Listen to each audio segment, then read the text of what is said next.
اهلا بيكم. حلقه النهارده مخصوص عشان نثبت لك ان السيسي وقاده الانقلاب هم المسؤولين عن قتل جنودنا في سيناء وحرق الكنائس وصناعه الارهاب اللي انا وانت هندفع ثمنها. حلقه النهارده مخصوص عشان نثبت لك ان السيسي وقاده الانقلاب بيتامروا عليك وعليا وعلى مصر كلها، وان مؤيدي الانقلاب هيدفعوا نفس الثمن اللي بيدفعوا معارضي الانقلاب ويمكن اكتر.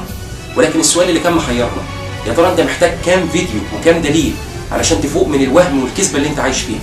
يا ترى انت محتاج كام فيديو وكام دليل علشان تلحق تحط ايدك في ايدي ونلحق اللي باقي من بلدنا قبل الانقلاب ما يدمرها؟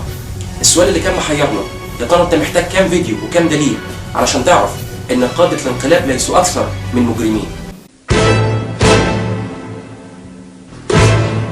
هنقدم لك 7 عمليات ارهابيه والحكم ليك، وتعالى ندخل في الموضوع على طول ونبدا بالكوميديا السوداء، وتعالى تتفرج وتشوف سذاجه وعبط قاده الانقلاب وصلت لحد فين وهم بيصنعوا الارهاب.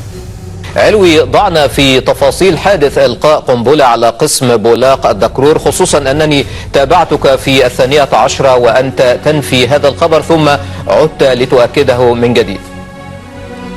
بالفعل يا أشرف، احنا لما نفينا هذا الخبر في نشرة 12 ما كانش فيه أي حاجة. هذه الواقعة حدثت تحديدا الساعة 12:30. الساعة 12:30 الأكيد إن اللي كان عارف ميعاد العملية وبعت مراسل التلفزيون مخصوص عشان يصور الانفجار أكيد هو المسؤول عن الإرهاب النهارده. إيه؟ طب تعالى ندخل في الجد شوية، وتعالى نشوف عملية قتل مجندين في الإسماعيلية تمت إزاي طبعا من قبل الإرهابيين. وقال مصدر أمنية إنه أثناء سير دورية عسكرية استهدفها مجهولون بطلقات من أسلحة سريعة الطلقات، ما أدى إلى مقتل الضابط و4 مجندين. كل ده عادي، إرهابيين أطلقوا النار على مجندين وقتلوهم، ولكن المشكلة لما أصر أهل المجند معاذ إن هم يدخلوا معاه الغسل، وبدل ما يجدوا طلقات الإرهابيين تعالى معايا وشوف وجدوا إيه على جثته. معاذ جوه في جسمه في جروح قطعيه بسلاح ابيض، في كسر في رجله اليمين، في كسر في ايده اليمين، في جروح في كتفه. لا، كان في دراعه الشمال الجرح من ماسك من اول كوعه لحد تحت عند الساعد كده. واخد طعنه في رجله من ورا، مش فاكر اذا كانت اليمين ولا الشمال لان كانت عماله تنزل دم جامد قوي واحنا بنغسله. كان طعنه كده صغيره برضه بسلاح ابيض. واخد طلقه في جنبه تقريبا اليمين. هو ده بالظبط اللي بيحصل لأي مجند أو ضابط بيرفض إطلاق النار على المدنيين. هو ده بالظبط اللي بيحصل لأي مجند أو ضابط بيرفض الانقلاب العسكري. بيتكسر عظمه وبيتشرح بالسلاح الأبيض، وبعدين تتعمل أي عملية إرهابية ويتقال شوفوا الإرهابيين بيقتلوا المجندين إزاي.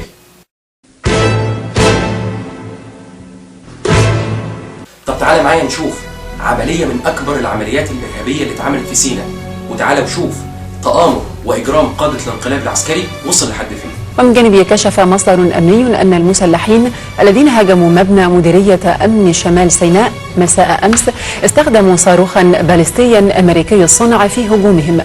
معنى صاروخ باليستي يعني صاروخ بيسير في شكل منحني، ولو بحثت دلوقتي حالا على جوجل على نوع وصورة الصاروخ اللي نشرتها وزارة الداخلية ووزارة الدفاع والتلفزيون الرسمي هتجد ان هو من نوع هيل فاير، وده فيديو توضيحي يوضح لك صورة ونوع الصاروخ.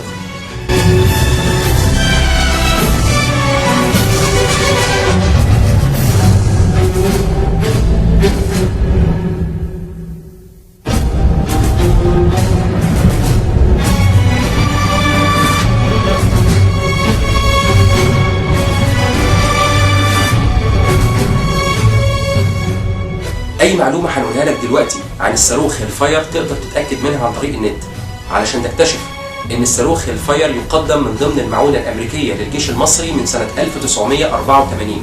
ده الأغرب من كده إن أمريكا بتفرض قيود صارمة على تصدير الصاروخ ده أو بيعه لأي دولة خوفا من السقوط في يد الإرهابيين. الذي نسميه صاروخ هيل فاير الذي بيع من الولايات المتحدة إلى مصر في أواخر الثمانينيات وأوائل التسعينيات. سيبك من كل ده وتخيل المصيبة في إن الصاروخ ده لا يتم إطلاقه بأي حال من الأحوال إلا عن طريق طائرات حربية أو مروحية. حقيقة أي شخص يمكن أن ينظر إلى الإنترنت ويرى هذه المواصفات على الإنترنت. في العادة هو صاروخ يطلق من مروحية ومداه 7 إلى 10,000 متر. أكيد طبعا مش هتحاول تقنعني إن الإرهابيين في سيناء هم اللي معاهم طيارات. وتعالى نشوف قذارة واجرام قادة الانقلاب العسكري وصلت لحد فين مع مؤيدي الانقلاب العسكري نفسهم. وتعالى نتأمل شوية في حادثة مقتل اللواء نبيل. الحقيقة انك علشان تعرف لغز مقتل اللواء نبيل كل المطلوب منك انك تسأل 3 أسئلة. السؤال الاول، هو اتقتل ازاي؟ وايه سبب الوفاة؟ إذن أكرر مرة أخرى نتيجة تشريح جثمان الشهيد اللواء نبيل فراج مقذوف، اخترق العضد الأيمن جنبه الأيمن.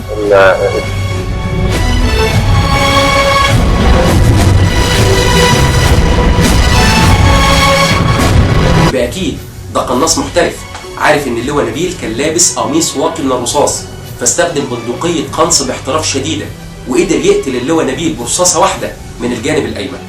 كان في مخطوط اخترق العضد الأيمن دخول وخروج، ثم اخترق يمين الصدر وأحدث تهدد في الرئتين والقلب، وبعدين استقر في يسار الصدر وهو مطلق من طبنجة من عيار 9 مللي.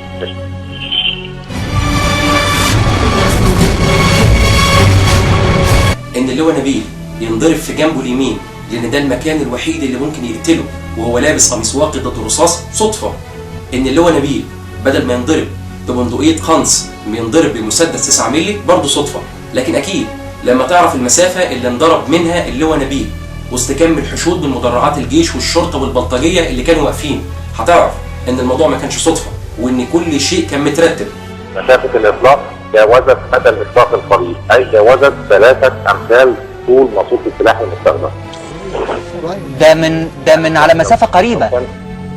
طول ماسوره جاوزت طول ماسوره السلاح 3 أمثال طول ماسوره السلاح المستخدم. اذا كان يعني طول ماسوره السلاح 15 سم فهي جاوزت 45 سم بمسافه تزيد عن ذلك قليلا او كثيرا، لان احنا مستوى نص متر يا فندم. طب تخيل لو قلت لك ان في قناصه موجوده في مأذنه على ارتفاع مأذنه مسجد الفتح وبيضربوا نار بشكل عشوائي على حشد بشري كبير من غير ما تحصل حتى اصابه واحده. ده الاغرب من كده ان قناه الحياه اكدت لنا ان هم كانوا قناصه سودانيين، وان تي اكدت ان هم كانوا قناصه سوريين، ودريم اكدت ان هم كانوا قناصه فلسطينيين، وكانه مسلسل استحمار شعب.